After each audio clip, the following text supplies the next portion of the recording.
નમસ્કાર દર્શક મિત્રો, પીએન ન્યૂઝમાં હું છું આપણી સાથે માર્ટિન પટેલ। વિગતવાર સમાચારો પર નજર કરતા પહેલા એક નજર આજના મુખ્ય સમાચારો પર।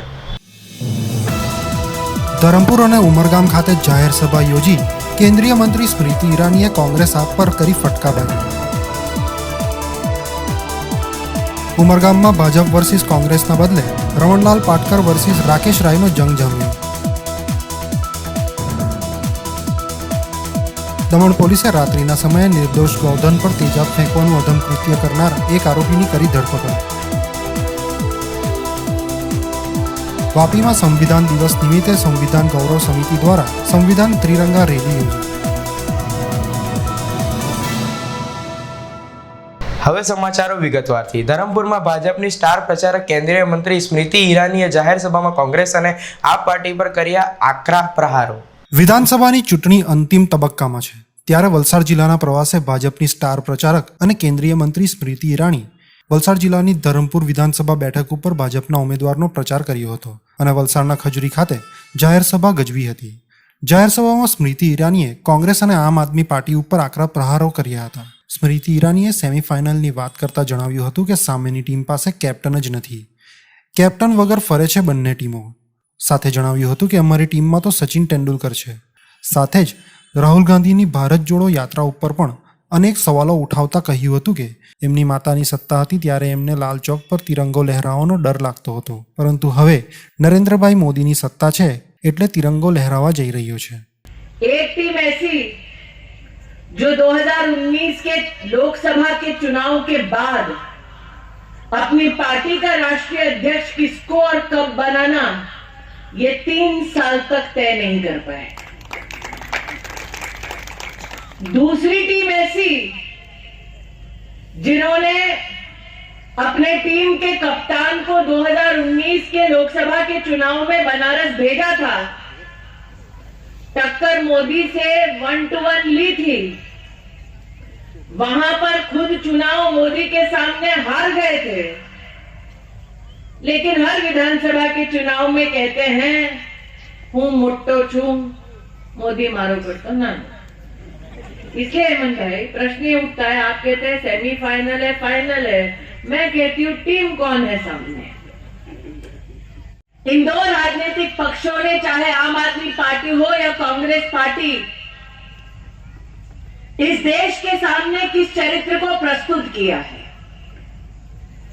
बात करें अगर कश्मीर से लेकर कन्याकुमारी तक, तो नरेंद्र भाई के नेतृत्व में भारतीय जनता पार्टी की सरकार जब बनने वाली थी तब हमने हर नागरिक के पास जाकर कहा कि आप अपना आशीर्वाद भाजपा को दो, हम केंद्र में बहुमत की सरकार बनाएंगे और धारा 370 को कश्मीर से हटाएंगे। नेता हो चाहे वो कांग्रेस के नेता हो, वो हिंदुस्तान के संकल्प के खिलाफ खड़े हुए। अरे आज के छे मैंने यात्रा निकाली है, मैं कश्मीर में जाके लाल चौक पे तिरंगा लहराऊंगा। अब क्या है राहुल गांधी, मैं उनसे कहना चाहती हूँ बड़ी विनम्रता से, अरे कुछ सीखना है तो नरेंद्र मोदी से सीखो। हमें कहिए थे गुजरात नु शेर, जब तुम्हारी सरकार थी, जब आतंक का साया था लाल चौक पर, तब नरेंद्र मोदी ने यात्रा निकाली मुरली मनोहर जोशी जी के साथ और बिना किसी डर के सर उठाकर तिरंगा लहराया कश्मीर में लाल चौक में। उनकी माता जी की सरकार थी। आज कहते हैं कि हूं जयेश, लाल चौक पे मैं तिरंगा लहराऊंगा।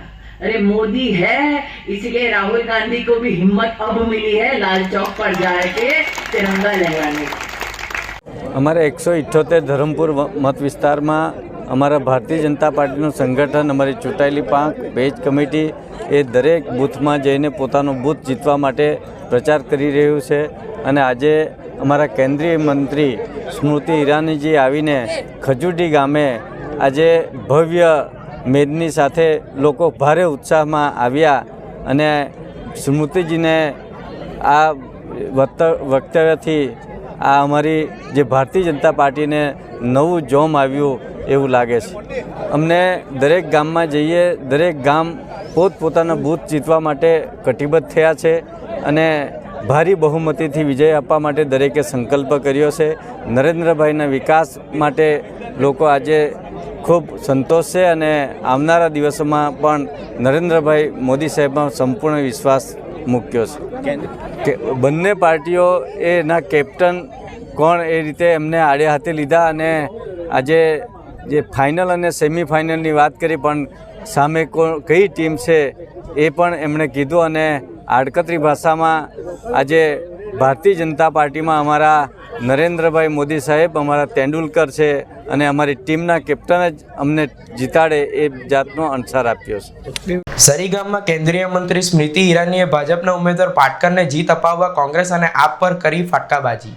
ગુજરાતની વિધાનસભા ચૂંટણીને લઈ વલસાડ જિલ્લાની 182 ઉમરગામ વિધાનસભા બેઠક પર ભાજપના ઉમેદવાર રમણલાલ પાટકરના ચૂંટણી પ્રચાર માટે કેન્દ્રીય પ્રધાન સ્મૃતિ ઈરાનીએ સરીગામ ખાતે જાહેર સભાનું સંબોધન કર્યું હતું.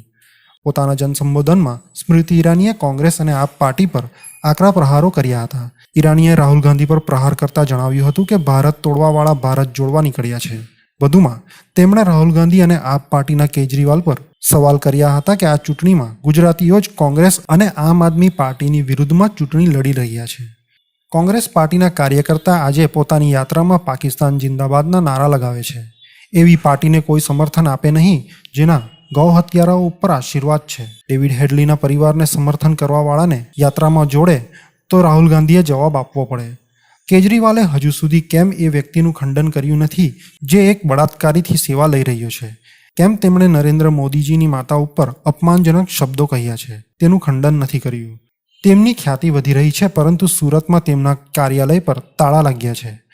ઉલ્લેખનીય છે કે ઉમરગામ બેઠક પર ભાજપના ઉમેદવાર રમણલાલ પાટકરના પ્રચારમાં આવેલા સ્મૃતિ ઈરાનીએ ઉપસ્થિત જનમેદનીને 1 ડિસેમ્બરે કમળ પર બટન દબાવી ગુજરાતમાં ભાજપને જીત અપાવવા અપીલ કરી હતી. આ ચૂંટણીમાં ગુજરાતીઓ જ કોંગ્રેસ અને આમ આદમી પાર્ટીના વિરોધમાં ચૂંટણી લડી રહ્યા છે. ગુજરાતમાં ક્યારે પણ કોઈને બાને કોઈ ગાળ આપે આવી સંસ્કૃતિ અમારે ત્યાં નથી. ગુજરાતમાં જે કોંગ્રેસ પાર્ટીના કાર્યકર્તાઓ આજે પોતાની યાત્રામાં પાકિસ્તાન જિંદાબાદના નારાઓ આપ્યા આવી પાर्टी कोई समर्थन आपे नहीं. सवाल मैंने नहीं उठाए, वो खुद सवाल बन के खड़े हैं देश के सामने. अगर गौ हत्यारों के ऊपर वो अपना आशीर्वाद दे तो उन्हें देश को जवाब देना होगा.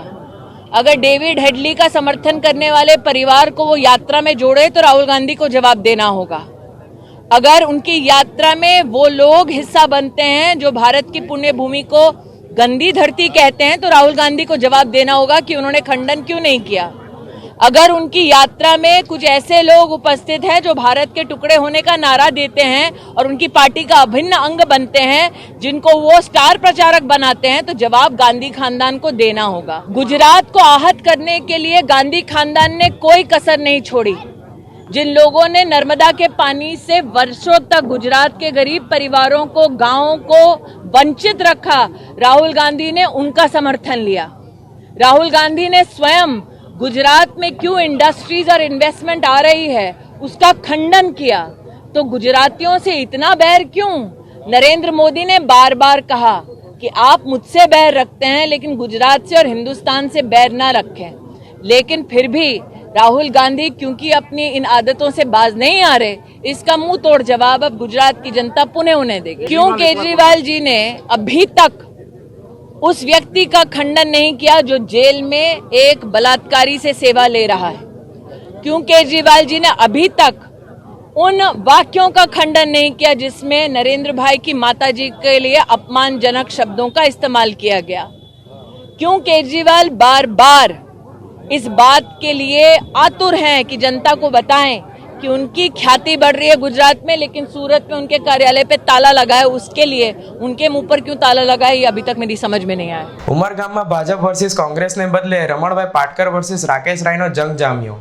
એક તરફ સરીગામ ખાતે ભાજપના ઉમેદવાર રમણલાલ પાટકરના ચૂંટણી પ્રચાર માટે કેન્દ્રીય પ્રધાન સ્મૃતિ ઈરાની જેવા સ્ટાર પ્રચારકને બોલાવી જાહેર સભા યોજી હતી, તો તેની સામે સરીગામના રાકેશ રાયે પોતાનું શક્તિ પ્રદર્શન બતાવી એકલા હાથે જ પાટકરની સભામાં ઉપસ્થિત લોકો કરતાં પણ વધુ લોકો એકઠા કરી રમણલાલ પાટકર પર આકરા પ્રહારો કરી કોંગ્રેસના ઉમેદવાર નરેશ વળવીને વિજય બનાવવા અપીલ કરી હતી. સરીગામ ખાતે શુક્રવારે સમગ્ર જિલ્લાને અચરજ પમાડતો રાજકીય ડ્રામા સર્જાયો હતો. જેમાં સરીગામના રાકેશ રાય વિરુદ્ધ જાહેર સભાને સંબોધન કરવા મેદની એકઠી કરી હોવા મામલે આચારસંહિતા ભંગ હેઠળ ભીલાડ પોલીસે અટકાયત કરી હતી. જોકે સરીગામમાં એ જ દિવસે સ્મૃતિ ઈરાનીની જાહેર સભા હતી, જેને સાંજે 6 વાગ્યાના આસપાસ સ્મૃતિ ઈરાનીએ સંબોધી હતી. જ્યાં આ તરફ રાકેશ રાય સામે થયેલ ફરિયાદ બાદ કોંગ્રેસમાં અને સરીગામની જનતામાં આક્રોશ વ્યાપ્યો હતો અને તેમણે પણ જાહેર સભાનું આયોજન કર્યું હતું. સાંજે રાકેશ રાયે આ જનમેદનીને સંબોધન કરતી વખતે તેમની સાથે કોણે શું કર્યું છે અને કેમ કર્યું છે તે સૌ જાણતા જ હોય અને રાકેશ રાયને તેમજ તેમના પરિવારને સરીગામના લોકોનો 50 વર્ષથી જે પ્રેમ મળી રહ્યો છે તેને ભ્રમિત કરવામાં આવી રહ્યો હોવાના આક્ષેપો સાથે રમણલાલ પાટકર પર આકરા પ્રહારો કર્યા હતા. રાકેશ રાયે પોતાના સંબોધનમાં જણાવ્યું હતું કે ઉમરગામના વિકાસ માટે નરેન્દ્ર મોદીએ જે સ્વપ્ન જોયા છે તેના પર રમણલાલ સરકારે ફૂલ સ્ટોપ મૂકી દીધો છે. કાંઠા વિસ્તારમાં દરિયાઈ ધોવાણ અને ઘરોમાં ઘૂસતા પાણીને રોકવા પ્રોટેક્શન વોલ હોય કે આરોગ્યની સુવિધા, તમામ પ્રકારના લાભોથી રમણલાલ પાટકરે ઉમરગામ અને સરીગામની જનતાને વંચિત રાખ્યા છે. સરીગામના આ દીકરાને બદનામ કરવાના પ્રયાસો કરાયા છે, જે કુચેષ્ટા કેટલાક મીડિયામાં સમાચારો પ્રસારિત કરી કરવામાં આવી છે. તેનો જવાબ 1 ડિસેમ્બરે કોંગ્રેસના ઉમેદવાર નરેશ વડવીને જીત અપાવી ગાંધીનગર મોકલી આપવાનો છે તેવી અપીલ સાથે ઉમરગામનો સર્વાંગી વિકાસ કરવાનો છે એવું જણાવ્યું હતું. રાકેશ રાય કો કોઈ ઝુકા નહીં सकता, वो उतना ही मजबूती से जवाब देगा તેવું જાહેર મંચ પરથી જણાવ્યું હતું. રાકેશ રાય અને તેમના સમર્થકો દ્વારા આયોજિત આ જાહેર સભામાં ઉમરગામ વિધાનસભા ચૂંટણીના કોંગ્રેસના ઉમેદવાર નરેશ વડવી, જિલ્લાના કોંગ્રેસી અગ્રણીઓ ઉપરાંત મોટી સંખ્યામાં સરીગામ અને આસપાસના લોકો ઉપસ્થિત રહ્યા હતા. જે જોતા આ ચૂંટણીમાં રાકેશ રાય વર્સિસ રમણલાલની સીધી ફાઇટમાં રમણલાલનું મોટું નુકસાન થશે તેવું રાજકીય પંડિતો માની રહ્યા છે. અહીંયા તો બધી જગ્યાએ પ્રશ્નાર્થ ચિહ્નો મૂક્યા હોય તો રમણભાઈએ મૂક્યા છે. નરેન્દ્રભાઈના સ્વપ્ન પર ફૂલ સ્ટોપ કોઈ મૂક્યો હોય તો રમણભાઈના શાસને મૂક્યો છે. કારણ કે રમણભાઈ કામ જ નહીં કર્યા. બિચારા કાંઠા વિસ્તારના લોકો 25 વર્ષથી દરિયાનું પાણી અંદર ઘૂસી જાય, લોકોના ઘરમાં ઘૂસી જાય, પ્રોટેક્શન વોલ નહીં બનાવી શક્યા. અને મારા ખત્તલવાડની અંદર બિચારા લેવટા પકડીને ઝીંગાનો ઉછેર કરીને 1250 એકર જમીન માધવસિંહભાઈ સોલંકીએ લીઝ પર આપેલી 1250 એકર જમીન 2013 થી સરકારે રિન્યુ નહીં કરાવી આપી અને ત્યાંના માછીમાર ભાઈઓને એમના લાભથી વંચિત રાખ્યા. વેવ્સ આવ્યા ત્યારે મારા વારલી સમાજના લોકો, મારા હળપતિ સમાજના લોકો, મારા ધોળિયા પટેલ સમાજના લોકો, ઉમરગામ તાલુકાના બક્ષીપંચ અને જનરલ કેટેગરીના લોકો, ગરીબ લોકો રેમડેસિવિર ઇન્જેક્શન, ઓક્સિજન અને બેડ વગર તડફડીને મરી ગયા. હા કે ના? હા કે ના? આ રમણભાઈએ છેલ્લા 27 વર્ષમાં એક હોસ્પિટલ બનાવી. જ્યારે માન્ય કનુભાઈ દેસાઈ સાહેબ વાપીની અંદર હોસ્પિટલનું ખાતમુહૂર્ત કરી શકે તો ભાઈ તમે તો મંત્રી હતા ને? મંત્રી હતા ને રમણભાઈ? ભીલાંડી હોસ્પિટલની દુર્દશા છે કે નહીં મળે? છે કે નહીં મળે? લોકોને કોરોના પિરિયડમાં દવાના પૈસા નહીં મળ્યા, લોકોને હોસ્પિટલ નહીં મળી. ભીલાંડી સરકારી દવાખાનાની દુર્દશા. અત્યાધુનિક સુવિધા વાળી હોસ્પિટલ હોત તો મારા ઉમરગામ તાલુકાના લોકોએ જીવ ગુમાવવાનો વારો નહીં આવ્યો હોત, બાળકો અનાથ નહીં બન્યા હોત. આ કોરોના પિરિયડમાં જેણે જીવ ગુમાવ્યા છે એ જીવ ગુમાવનારા લોકો માટે કોઈ જવાબદાર વ્યક્તિ હોય તો એકમાત્ર રમણભાઈ પાટકર, જેને કોઈ સંવેદના નથી, એક સુવિધા, એક હોસ્પિટલ ઊભી નહીં કરી શક્યા. સરીગામના દીકરાને સરીગામની જનતા જાણે છે. એટલે કોઈ સંજોગમાં આવા ભ્રામક પ્રચારથી, પૈસાથી બનાવેલા સમાચારથી મારી સરીગામ કે ઉમરગામ તાલુકાની જનતા ભ્રમિત થવાની નથી. મારા પિતાશ્રી સ્વર્ગસ્થ કમલાશંકર રાયે પોતાના જીવનના 50 વર્ષ આ તાલુકામાં આપ્યા છે, સેવાના ભાવ સાથે આપ્યા છે. છેલ્લા 27 વર્ષથી હું તમારા સૌની વચ્ચે છું. ત્યારે કોઈક મીડિયાના વ્યક્તિ કોઈક પ્રલોભનમાં આવીને અમને બદનામ કરવાની કુચેષ્ટા કરે, પણ એને ખબર નથી કે સરીગામની જનતાને તો બધું જ ખબર છે. એટલે આવા કોઈ ભ્રામક પ્રચારમાં કોઈ આવવાનું નથી. અને પહેલી તારીખે ફરી આપને એકવાર વિનંતી કે નરેશભાઈનું પીવીએમમાં પહેલા નંબર પર બટન છે, એનું જોરદાર બટન દબાવજો અને નરેશભાઈને ગાંધીનગર આપણે પહોંચાડવાના છે અને સર્વાંગી તાલુકાનો વિકાસ આપણે કરવાનો છે। यहाँ पे नरेश भाई के समर्थन के लिए, नरेश भाई को सपोर्ट करने के लिए एक जाहिर सभा का आयोजन किया गया था। कल हम लोग इकट्ठा हुए थे, कुछ लोग हम लोग ने चर्चा किया कि क्या विकल्प होना चाहिए। उस विकल्प के स्वरूप में नरेश भाई को समर्थन करना चाहिए, क्योंकि 25-25 साल के शासन के बाद भी लोग, गांव के लोग, उमरगाम नगर पालिका विस्तार डूंगरा चणोद के लोग जो विकास होना चाहिए न होने के बाद त्रस्त थे और परिवर्तन लाना चाहते थे। एक ही आदमी को बार बार लाके भी कुछ काम नहीं होता है तो बदल देना चाहिए। अपने बच्चे को बुखार होता है, सरीगांव के डॉक्टर को दिखाते, बुखार नहीं जाता तो हम क्या करते हैं, डॉक्टर बदल देते हैं। हम लोगों से यही प्रार्थना करते हैं, विधायक बदल दीजिए, आपके काम जरूर होंगे। एक ज बात कहेवा मांगीश कि कोईना ऊपर जुल्म करीने, अत्याचार करीने, खोटा केसोमां संडोवीने हल्की प्रसिद्धि मेळववानी कोई कोशिश करता होय पण ये पब्लिक है, सब जानती है અને લોકોને ખબર જ છે કે કોણ કેવું છે। તો ત્યારે મેં સમગ્ર ઉમરગામ વિધાનસભાના મતદાર ભાઈઓ બહેનોને અને લોકોને એક સંદેશો આપના માધ્યમથી આપવા માંગુ છું કે મારા જેવા ખમતીધર સમાજ સેવાના કામ કરનારા લોકો ઉપર રાજનીતિનો ખરાબ પ્રયોગ કરીને હેરાન પરેશાન કરવાની જે આ કોશિશ થઈ રહી છે, ભલે અમે સક્ષમ છીએ, અમે એને નાકામ કરીએ, અમે પહોંચી વળીએ, પણ આજે મારો વારો છે, આવતીકાલે તમારો વારો રહેશે। આજે જાગો અને આવા બદલાની ભાવનાથી રાજકારણ કરનારા લોકોને આવનારી 1 તારીખે વિધાનસભાની ચૂંટણીમાં બરોબર નરેશભાઈના બટન દબાવીને આ બધાને જવાબ આપવાનો વારો છે। કારણ કે આજે આવી ખરાબ રાજનીતિ કોઈ સંજોગોમાં લોકશાહીમાં ટકી શકે એમ નથી। લોકશાહીમાં પ્રજાનો અવાજ સર્વોપરી છે, લોકો સર્વોપરી છે, जनता जनार्दन है, जनता भगवान है અને जनता અને મતદારની કોઈ અવગણના કરે તો ત્યારે એને પ્રજા એની સામે અવાજ નહીં કરી શકે। કારણ કે પોલીસ તંત્ર છે, વહીવટી તંત્ર છે, સરકારી તંત્ર છે, ગુંડા તત્વો છે, અસામાજિક તત્વો છે, એમને દબાવે। પણ ડોક્ટર બાબા સાહેબ આંબેડકરે આપણા બંધારણમાં એક જોગવાઈ કરી છે, मतदान। આવા દાદાગીરી કરનારા લોકોને मतदान કરીને दूर करवा माटे ताकत आपेली छे અને એ તાકાતનો પ્રયોગ ઉમરગામ તાલુકાની જનતા કરશે અને પરિવર્તન ચોક્કસ આવશે। હું નરેશ વડવી ઉમરગામ તાલુકા કોંગ્રેસ પક્ષનો ઉમેદવાર છું। આજરોજ સરીગામમાં અમારા રાકેશભાઈની આગેવાનીમાં જે મિટિંગ યોજાઈ એમાં હું ખાસ તો એ કહેવા માંગીશ, રાકેશભાઈ જે મતદારોને જે કીધું કે ભાઈ આ વખતે કોઈપણ સંજોગમાં પરિવર્તન લાવવાનું છે અને કોંગ્રેસ પક્ષના ઉમેદવાર પંજાને વોટ આપી નરેશ વડીને વિજય બનાવવાનું છે, ત્યારે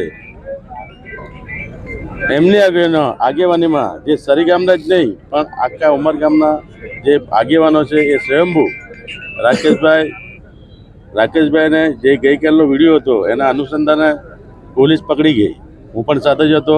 છતાં બી અહીંયા જે બહોળી સંખ્યામાં જે લોકો પધાર્યા છે એ રાકેશભાઈના એક નામથી પધાર્યા છે અને એમણે જે હુંકાર ફૂંકાયો છે કે ભાઈ આ વખતે પરિવર્તન કરવાનું છે। 25 વર્ષથી જે રમણ પાટકર શાસન ચલાવે છે એ શાસન કોઈ લોકોના સુખ દુઃખમાં એણે કામ કર્યું નથી, એટલા માટે આ વખતે લોકોને પરિવર્તન માટે મેં અને રાકેશભાઈ અને સરીગામના સર્વે આગેવાનોએ અપીલ કરી છે કે ભાઈ તમે વોટ કોંગ્રેસ પાર્ટીને આપો અને કોંગ્રેસ પાર્ટીને વોટ આપશો 1 ડિસેમ્બરે અને કોંગ્રેસ પાર્ટી વિજય બનીને આવશે તો સર્વના જે પણ તકલીફો છે એ દૂર કરશે એવી અમે અપીલ કરી છે। સરીગામ ખાતે ભાઈ રાકેશ રાયના સાનિધ્યમાં કોંગ્રેસના ઉમેદવાર નરેશભાઈ વડવી માટે થઈને જબરજસ્ત પ્રચંડ જાહેર સભાનું આયોજન કરવામાં આવ્યું હતું। આપ સૌએ જોયું કે અહીંયા હજારોની સંખ્યામાં સરીગામ અને આજુબાજુના વિસ્તારના લોકો ઉમટી પડ્યા હતા અને રાકેશભાઈની નેતૃત્વમાં બધાએ વચનથી બંધાયા છે કે નરેશભાઈના પંજાના નિશાન પર મતદાન કરી નરેશને વિજયી બનાવી અને ઉમરગામમાં પરિવર્તન ચોક્કસપણે આણશું. અને એ બદલ હું એ બધાનો જ મિત્રોનો આભાર માનું છું. સરીગામનું ભવિષ્યનું ચિત્ર ભાઈ રાકેશે ખૂબ સરસ રીતનું લોકોની સમક્ષ મૂક્યું. જે બ્લુપ્રિન્ટ છે સરીગામના વિકાસની, એ વિકાસની વણથંભી યાત્રા ચાલુ રહે. તો આ રમણભાઈ પાટકર જે અત્યારે ભાજપના ધારાસભ્ય છે વર્ષોથી, એ કશું જ કરી નથી શક્યા. એનો જબરજસ્ત ચિતાર ભાઈ રાકેશે આપ્યો અને એમાં અહીંયા ઉપસ્થિત હજારોની મેદનીએ સંપૂર્ણપણે સાથ અને સહકાર આપવાની વાત કરી કે હવે પરિવર્તન સિવાય કોઈ વિકલ્પ નથી અને નરેશ જેવા એક નવયુવાન કોંગ્રેસના ઉમેદવારને જીતાડવો એ આપણા બધા માટે સમયનો તકાજો છે. અને એટલે અહીંયા સરીગામમાંથી જે વિશ્વાસ, જે તાકાત, જે ઉત્સાહ અને જે આશીર્વાદ કોંગ્રેસને મળી રહ્યો છે એના પરથી સ્પષ્ટ દેખાઈ રહ્યું છે કે હવે ઉમરગામ વિધાનસભામાં ભાઈ નરેશ વડવીનો કોંગ્રેસનો વિજય નિશ્ચિત છે. એ મિનમેક વગરની વાત છે.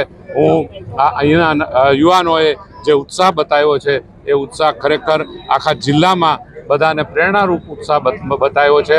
મને ચોક્કસ ખાતરી છે કે આખા જિલ્લાની અંદર સરીગામમાંથી જે સંદેશો જવાનો છે એનાથી આખું પરિવર્તનનું વાતાવરણ બેઠું થશે. મીડિયાના મિત્રો પણ ખૂબ મોટી સંખ્યામાં અહીંયા ઉપસ્થિત હતા, એમનો પણ આભાર માનું છું. અને આ સંદેશો તમામ આખા જિલ્લામાં, આખા ગુજરાતમાં પહોંચાડજો એટલી વિનંતી કરું છું. દમણ પોલીસે રાત્રિના સમયે નિર્દોષ ગૌધન પર તેજાબ ફેંકવાનું અધમ કૃત્ય કરનાર એક આરોપીની ધરપકડ કરી. દમણ પોલીસને છેલ્લા કેટલાક દિવસોથી રાત્રિના સમયે કોઈ વ્યક્તિ નિર્દોષ પશુધન પર તેજાબ ફેંકીને ફરાર થઈ જતો હોવાની ફરિયાદો મળી હતી. જે બાદ ગઈકાલે ડાબેલના ગેલવાડ વિસ્તારમાં ફરી એકવાર પશુધન પર તેજાબ ફેંકવાનો મામલો સામે આવતા તે વિસ્તારમાં પેટ્રોલિંગ કરી રહેલી પોલીસની ટીમે તપાસ હાથ ધરીને ગેલવડ વિસ્તારમાં રહેતા લલિત બાબુભાઈ પટેલ નામના 45 વર્ષીય આરોપીની ધરપકડ કરી હતી. પકડાયેલો આરોપી રાત્રે મોપેડ પર સવાર થઈને રસ્તે રખડતા ઢોરો પર તેજાબ ફેંકવા જેવી અધમ હરકત કરીને ફરાર થઈ જતો હતો. પોલીસે આરોપી લલિતના મોપેડની ડિક્કીમાંથી તેજાબની એક બોટલ પણ કબજે કરી હતી અને ગૌરક્ષા મંચના કાર્યકર્તા દક્ષેશ પટેલની ફરિયાદના આધારે એફઆઈઆર નોંધીને તેને જેલના સળિયા પાછળ ધકેલી દીધો હતો. આરોપી લલિત શા માટે નિર્દોષ પશુઓ પર તેજાબ ફેંકતો હતો તેની આગળની તપાસ હાલ દમણ પોલીસ કરી રહી છે. कल 15/11/2022 को हमें पता चला कि एक डाबेल घिलवाड़ फड़िया एरिया है जिसमें पशुधन के ऊपर तेजाब जैसा पदार्थ डाल के उसको हानि पहुंचाया है. तुरंत पुलिस उस इलाके में पेट्रोलिंग कर रही थी और पता चलते ही कुछ ही समय में ये हरकत करने वाले बंदे को पुलिस ने पकड़ लिया और पकड़ने के बाद हमें दक्षेश दलुभाई पटेल जो गौ रक्षा मंच के कार्यकर्ता है उनकी कंप्लेन लेके उसके ऊपर हमने एफआईआर दर्ज की है अंडर सेक्शन 429 और 11(1) तहत हमने केस रजिस्टर किया है. उनको हिरासत में ले लिया है और हमने उसको अरेस्ट भी कर लिया है. आगे की जांच चालू है. आरोपी का नाम है ललित बाबूभाई पटेल रहने वाला वहाँ दाबेल घिलवाड़ फड़िया का ही है और उसकी उम्र कम से कम 45 के आसपास. अभी जांच पड़ताल कर रहे हैं, पूछताछ करेंगे. इसके पास से एक बोतल बरामद हुई है जो एक्टिवा गाड़ी में उन्होंने रखी थी और वही एक्टिवा से उन्होंने ये वारदात की थी.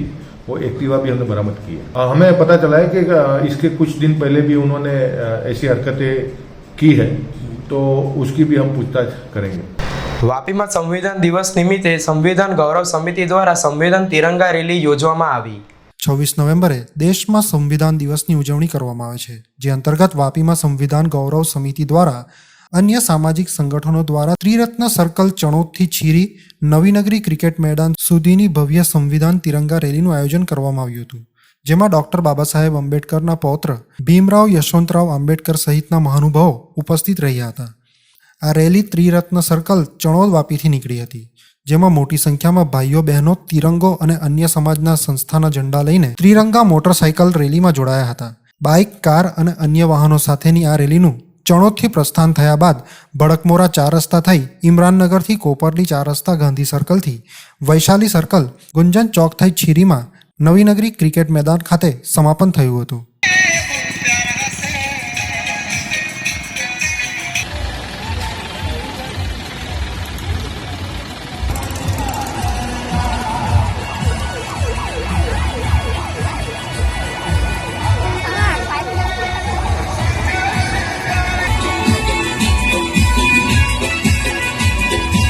આજે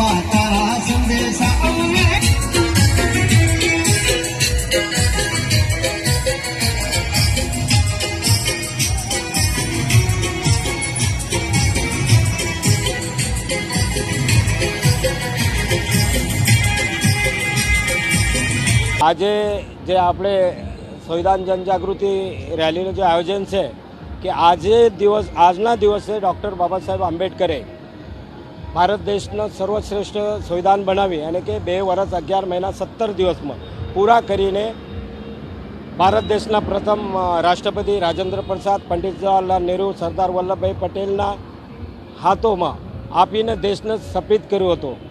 ત્યાર પછી 26 જાન્યુઆરી 1949ના દિવસે ભારત દેશમાં લોકશાહી પ્રણાલી લાગુ થઈ. પરંતુ આજે એટલા મહત્ત્વનો દિવસ છે કે ભારત દેશના આ સંવિધાન દિવસ કેમ મનાવે છે કે ભારત દેશના સંવિધાન ખાલી એક જાતિ પૂરતો મર્યાદિત નથી. ભારત દેશના સંવિધાન તમામ જાતિ, ધર્મ, ભાષા અને ભારત દેશના તમામ જાતિના એક માણસ, સ્ત્રી અને પુરુષ માટે સમાનતા આપે છે. પરંતુ ભારત દેશના સંવિધાન એટલો સરસ બનવા છતાં પણ આજે સંવિધાનનું, બંધારણનું સાચું અમલ થતો નથી. બંધારણ અનુસાર કોઈ બી કામ ચાલે નહીં અને આ બંધારણ દેશ માટે એટલા ફાયદેમંદ હોવા છતાં આજે ભારત દેશના શિક્ષિત વર્ગ સહિત ભારત દેશના વકીલ વર્ગ બી ખાલી ક્રાઇમ તક કંઈક એના ધંધા સુધી પણ ભારત દેશના સંવિધાન શું છે, કેટલા આર્ટિકલ છે, કોના માટે, દરેક જાતિ ધર્મ માટે છે એના અભ્યાસ કર્યા નથી. આ ભારત દેશના સંવિધાન એક ધર્મ હોવા જોઈએ, એક જાતિ હોવા જોઈએ.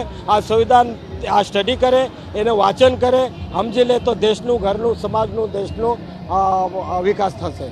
સમાચારોમાં આજે બસ આટલું જ. નવા સમાચારો સાથે ફરી મળીશું. ત્યાં સુધી મને રજા આપશો. નમસ્કાર.